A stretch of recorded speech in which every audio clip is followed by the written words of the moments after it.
Greetings. Hi, I'm Dr. Kokayi, and welcome back to the Kokayi Academy for the Healing Arts. Well, in the last segment of this program that I shared with you, I stressed the fact that all medical disciplines, all medical paradigms are cultural applications. And when I say cultural applications, I mean that particular way of dealing with the sick, of dealing with wellness, is really a product of the culture.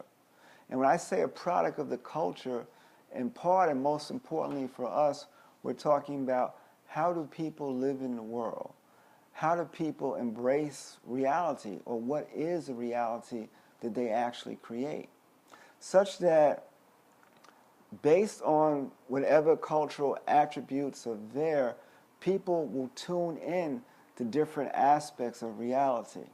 Now, these reality models that they're functioning out of have to be understood in their own terms because the rules and laws are different.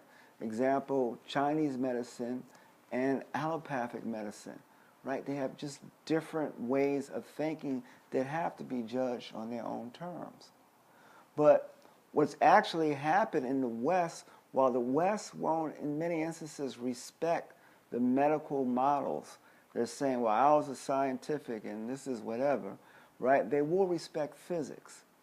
And physics has progressed to such a point that in using physics, we can actually see why we are still grappling with all this division in terms of how people are approaching health and the human body.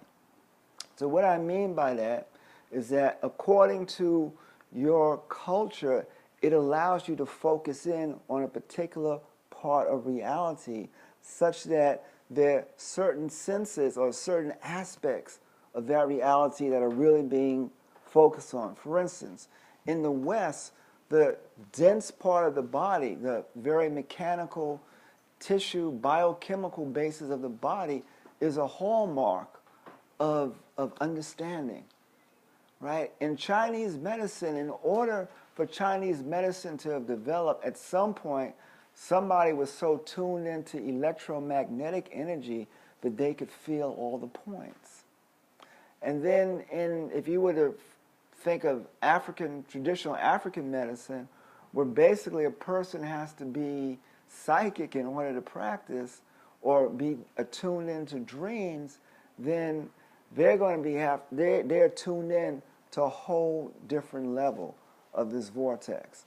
Now, why is that important?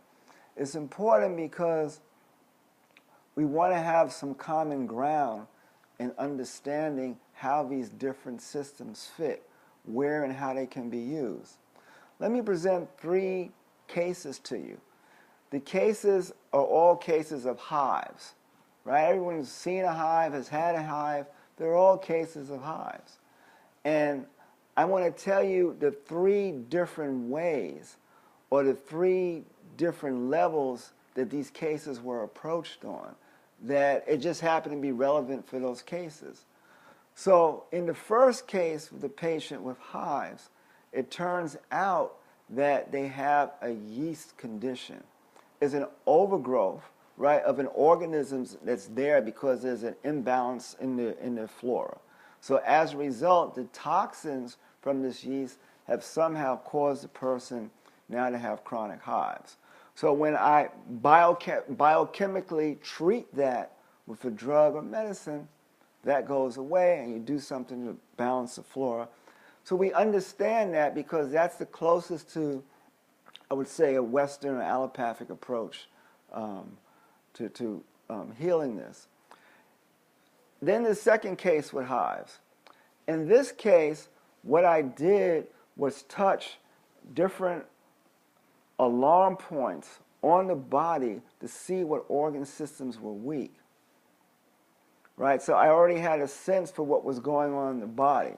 Then I put my hand on one of the hives that were on the body, and when I did that, a strong muscle would keep going weak until I came to the thyroid, right? So I actually knew that there was connection between the thyroid and this person's symptoms. And then I could actually verify that, of course, with a blood test. But a lot of times a blood test won't show it. But by actually then, based on this kind of energetic diagnosis, actually prescribing a low level of thyroid for this patient, their hives cleared up. And then we just had to figure out other ways to build up their thyroid naturally. All right. So that's the second case. It's a biochemical in certain respects, but the other piece should sound foreign to many of you, that I'm just touching points and arms going weak. What's that about? So in part, that's something called applied kinesiology, and we'll be talking about it in future programs. But for now, I'm just showing how these there are different cultural applications, right? Different ways to actually approach the body, at least now on two different levels. The third case you'll probably find the most interesting. And in this case, person had really terrible hives. In fact, I had already tried a number of things that weren't working. And I kind of went back in my mind to hear in her simple language what she was saying about the hives. And I was struck by the degree of violation that she was actually experiencing from the hives. I mean, I used that word violation, and I asked her, is there anywhere else in your life where you experience this kind of attack on any level, family, work, whatever? She thought about it for a minute, and then she said it was in her dreams.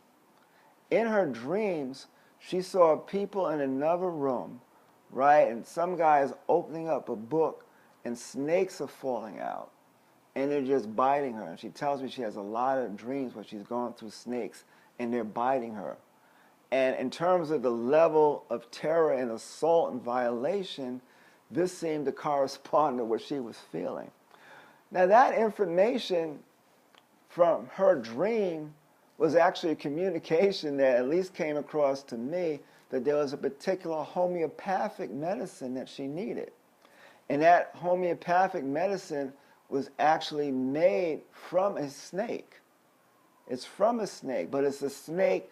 There's what we call potentize, where there's no longer a single mole or chemical unit of that original substance there. Yet it's working on other levels, right? On other vibratory levels, right?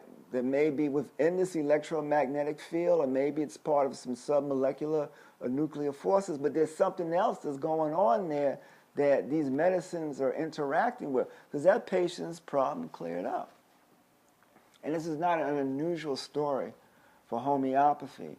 That particular rash met some other criteria homeopathically for this particular remedy called lachesis, just in terms of the color and all of that, right? There were just a number of things that pulled it together and said, this is going to be the remedy that works. Sure enough, a snake remedy. In homeopathy, you could look up a symptom like that and find what are all the different remedies that dream about snakes.